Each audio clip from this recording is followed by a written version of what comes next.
A very good morning, students. How are you? I hope you are good and doing well at your home.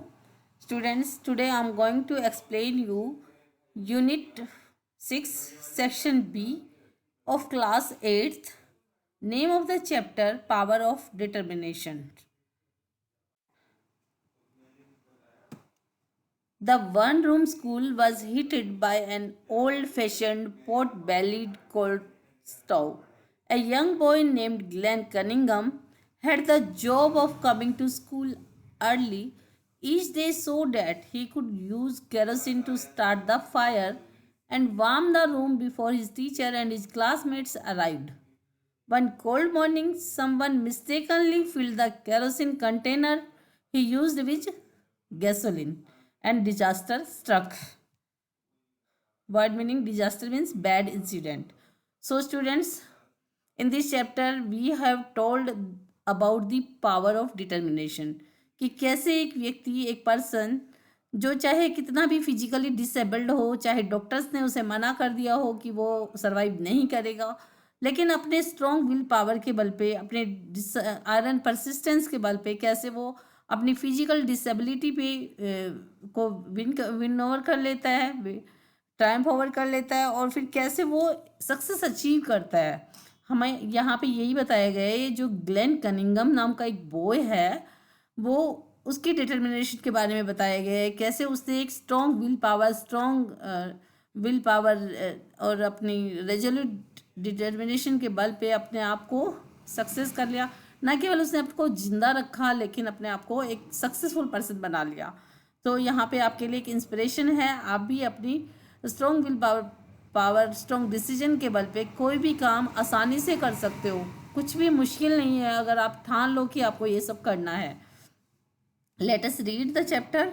तो यहाँ पे जो one school था, कितने room का था? केवल एक ही रूम का था, और वो एक ओल्ड फैशन्ड पोर्ट बेलिड कोल स्टोव से गर्म किया जाता था, क्योंकि वहाँ पे ठंडा एनवायरनमेंट होता है जहाँ पे रहता है ग्लेन कनिंगम। और ये यंग बॉय था, इसका नाम क्या था? Glenn Cunningham.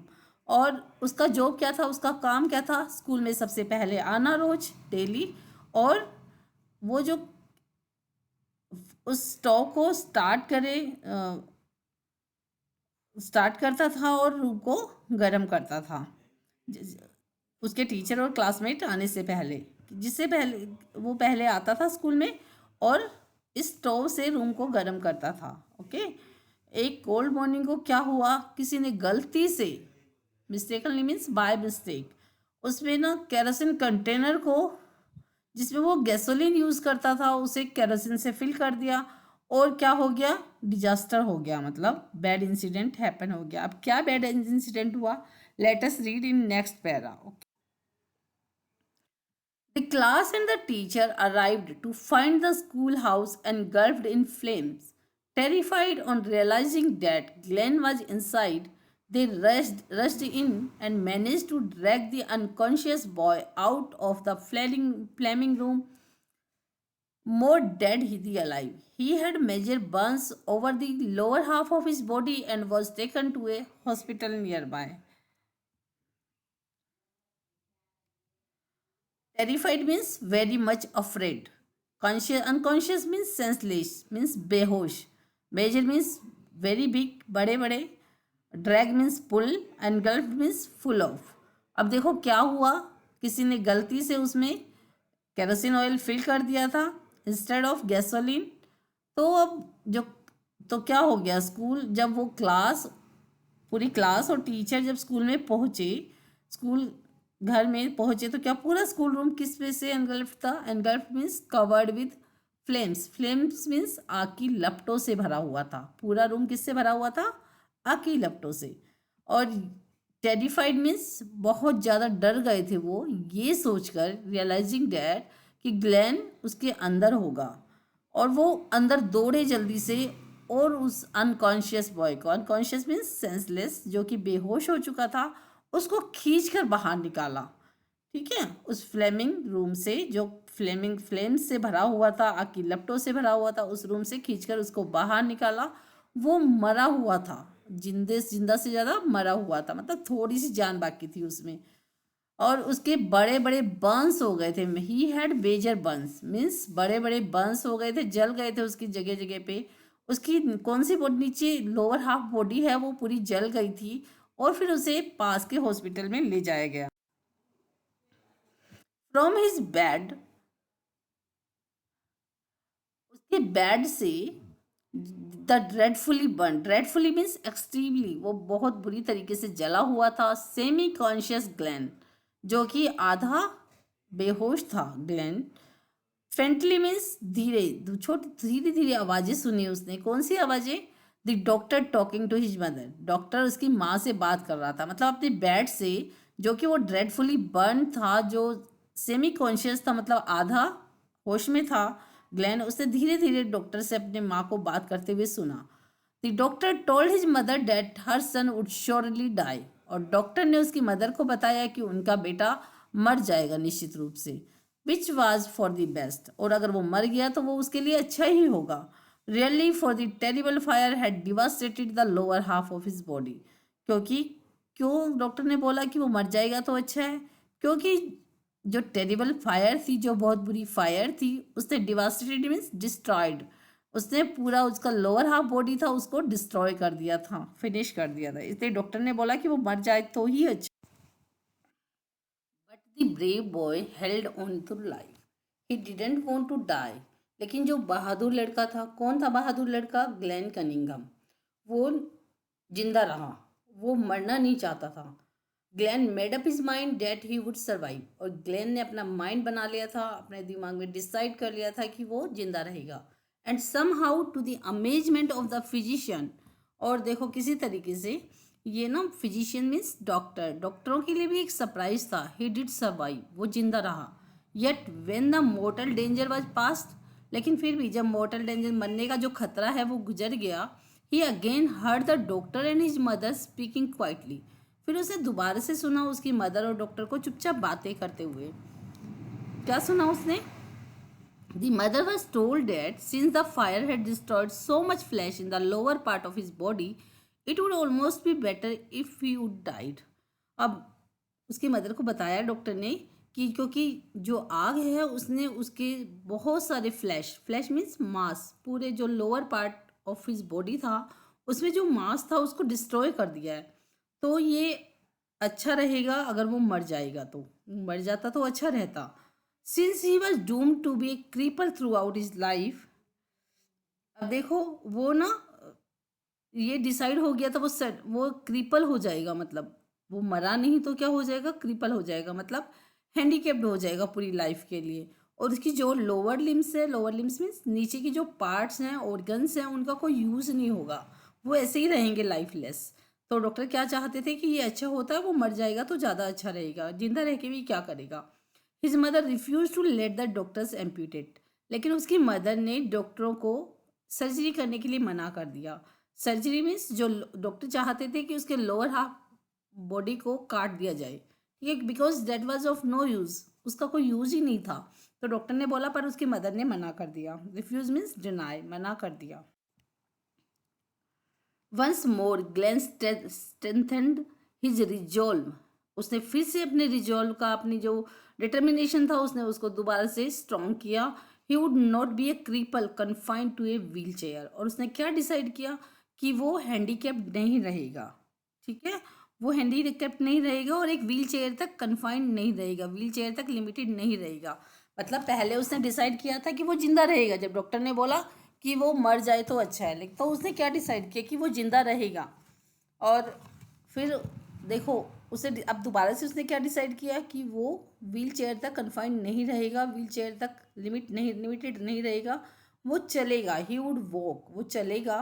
But unfortunately he had no motor ability from the waist down, लेकिन देखो ये बहुत ही बैड लक था उसका कि उसकी जो नीचे का पार्ट था, वेस्ट डाउन का जो पार्ट था, उसमें कोई भी गतिविधि नहीं थी, मूवमेंट नहीं थी, ठीक है, मोटर एबिलिटी नहीं थी।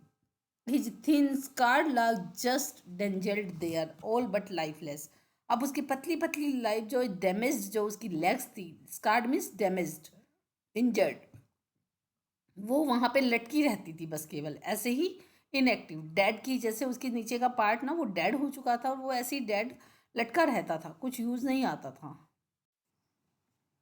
Eventually Glenn was release from the hospital, और फाइनली ग्लेन को हॉस्पिटल से फ्री कर दिया गया। Every day afterwards his mother and his father would massage his little legs, और हर दिन उसके मदर और फादर उसकी छोटी छोटी टांगों को मसाज करती थी। But there was no feeling, लेकिन उनमें कोई फीलिंग्स ही नहीं थी, नो कंट्रोल, नथिंग, कुछ नहीं था। Yet his determination that he would walk was as strong as ever, लेकिन उसका डिटर्मिनेशन कि वो चलेगा वो उतना ही स्ट्रॉन्ग था, वो बिल्कुल भी कम नहीं हुआ था। Okay, when he wasn't in bed he was confined to a wheel chair. जब वो बेड पे नहीं था तो वो व्हील चेयर तक लिमिटेड हो गया था, मतलब व्हील चेयर पे ही बैठा रहता था। One sunny day his mother wheeled him out in the yard to get some fresh air. और एक sunny day means shining day, sun जहाँ जब निकला हुआ था, तो उसकी मदर ने क्या किया, उसको बाहर निकाल दिया ताकि उसे कुछ फ्रेश एयर मिल सके। This day instead of sitting there, और इस दिन वहाँ पे बैठे रहने की बजाय he threw himself from the chair, उसने चेयर पर से खुद को नीचे गिरा दिया। Glenn pulled himself across the grass, dragging his legs behind him. Dragging means pulling, खींचना। अब ग्लेन ने अपने आप को खींचा ग्रास के साथ साथ, और ग्रास थी नीचे तो उसने अपने आप को खींचना शुरू किया, और उसकी लाइफलेस जो लेग्स थी वो उसके पीछे खींची चली आ रही थी।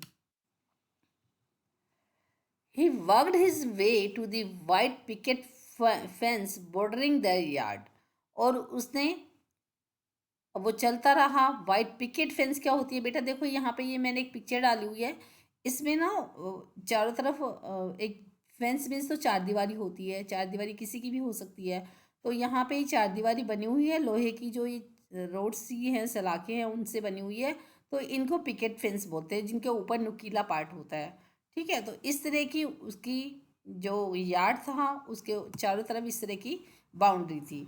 With great efforts he raised himself up on the fence, और उसने बहुत ही कोशिशों के बाद अपने आप को उस फेंस के ऊपर उठाया। Then stake by stake he began dragging himself along the fence, और धीरे धीरे करके वो अपने आप को उस इस फेंस को जैसे पकड़ के उसने उसके चारों तरफ चलना शुरू कर दिया। Determined that he would walk was as strong as ever, और उसने डिसाइड कर लिया था कि वो चलेगा, वो अभी भी उतना ही स्ट्रॉन्ग था। He started to do his every day until he wore a smooth path all around the yard beside the fence। अब देखो वो रोज ऐसा करने लगा, तो अब रोज ऐसे करते करते क्या हो गया, वो स्मूथली उस फेंस के चार साथ साथ चल सकता था, चारों तरफ वो चक्कर लगाता रहता था। There was nothing he wanted more than to develop life in those legs. और वो क्या चाहता था, वो चाहता था कि इन जो लाइफलेस लेग्स हैं उसकी, उसमें क्या आ जाए, उसमें थोड़ी जान आ जाए, ताकत आ जाए, जिससे कि वो चल सके। ठीक है। Ultimately, through his daily massage, his iron persistence, and resolute determination, Glenn did develop the ability first to stand up, then to walk haltingly with help, then to walk by himself, and then miraculously to run। अब देखो, finally, ultimately means finally, अपनी daily massage की वजह से और उसका जो iron मतलब एक स्ट्रॉन्ग विल पावर थी, स्ट्रॉन्ग जो एक जिद थी उसकी, एडमेंट नेचर था उसका, उसकी वजह से, और एक उसने दृढ़ प्रतिज्ञा कर ली थी, एक तरीके से स्ट्रॉन्ग डिटर्मिनेशन बना लिया था, कि उसकी वजह से क्या हुआ, ग्लेन ने में एक एबिलिटी पैदा हो गई, जिससे कि वो पहले खड़ा हो सका, फिर उसके बाद रुक रुक के चलने लगा हेल्प से, मतलब फेंस को पकड़ कर, हॉल्टिंगली मीन्स रुक रुक कर, और तब वो खुद से चलने लगा इंडिपेंडेंटली, और तब चलने दौड़ने लगा। मिरेकुलसली मीन्स वंडरफुली हैपेंड, मीन्स जो ऐसे सोचा जा रहा था कि नहीं हो सकता, अब देखो गॉड की हेल्प की वजह से वो भी हो गया। मिरेकुलसली मीन्स मिरेकुलस, मिरेकल क्या होते हैं, जो ऐसे लगता है कि गॉड के विल से होते हैं, और जिस ह्यूमन बींग जिनके बारे में सोच भी नहीं सकता, वो सब हैपन हो जाता है। Glenn began to run to school. अब ग्लेन ने दौड़ना शुरू कर दिया, वो स्कूल तक दौड़ता था। He ran for the sheer joy of running and being able to run. और देखो वो किस लिए दौड़ता था, केवल उसे खुशी मिलती थी दौड़ने में, बस केवल खुशी के लिए दौड़ता था, और इसलिए कि वो दौड़ सकता था। He ran everywhere that he could, वो जहाँ कहीं भी दौड़ सकता था वहाँ पे दौड़ता था. The people in his town would often see him run by on his way to home where try to catch him with him and smile. अब लोग ना जहाँ पर भी उसे देखते थे दौड़ते हुए उसे पकड़ते थे कभी कभी, और उसे खुश होते थे, मतलब उसको देखकर दौड़ते हुए. Later in college Glenn made it to the track team where his tremendous determination paid off. अब देखो बाद में क्या हुआ, ग्लेन ने अपने आप को एक ट्रैक टीम का हिस्सा बना लिया, ये पार्टिसिपेट किया उसने वहाँ पे. और ट्रेमेंडस मीन्स वेरी बिग, बहुत बड़ा. उसका जो बहुत बड़ा डिटर्मिनेशन था उसका, उसको उसकी कीमत मिली. अब देखो उसको पेड ऑफ हो गया वो. He eventually received the nickname the Kansas Flyer, और उसकी वजह से उसने एक निक नेम उसे दिया गया, कैंसस फ्लायर. कैंसस स्टेट का नाम है, प्लेस का नाम है, फ्लायर मीन्स दौड़ने वाला. देखो इस तरीके से उसको ये वाला निक नेम मिला. ठीक है. In February 1934, in New York City's famed Madison Square Garden, this young man who was not expected to survive, who would surely never walk, who could never hope to run, this determined young man, Dr. Glenn Cunningham. अब देखो फरवरी 1934 में क्या हुआ. New York city जो famous Madison Square garden था, ये young man जिसे जीने की भी आशा नहीं थी, वो जो चल बिल्कुल नहीं सकता था, उसे दौड़ने का सोचा भी नहीं था, वो ये जो डिटरमाइंड यंग मैन था doctor Glenn Cunningham ran the mile in 4 minutes and 8 seconds, और उसने एक रिकॉर्ड बनाया. और वो 1 माइल 4 मिनट और 8 सेकंड में दौड़ा, और जो कि वर्ल्ड्स फास्टेस्ट इंडोर माइल है. ठीक है.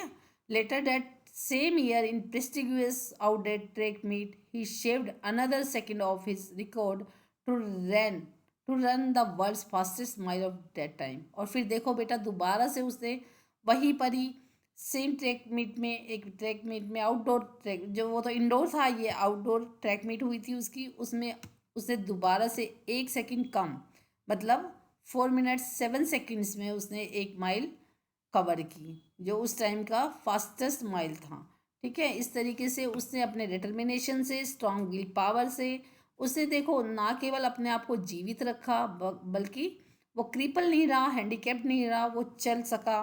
और इस तरीके से आप भी कुछ भी कर सकते हो, अगर आपके अंदर एक स्ट्रॉन्ग विल पावर है तो you can do any thing.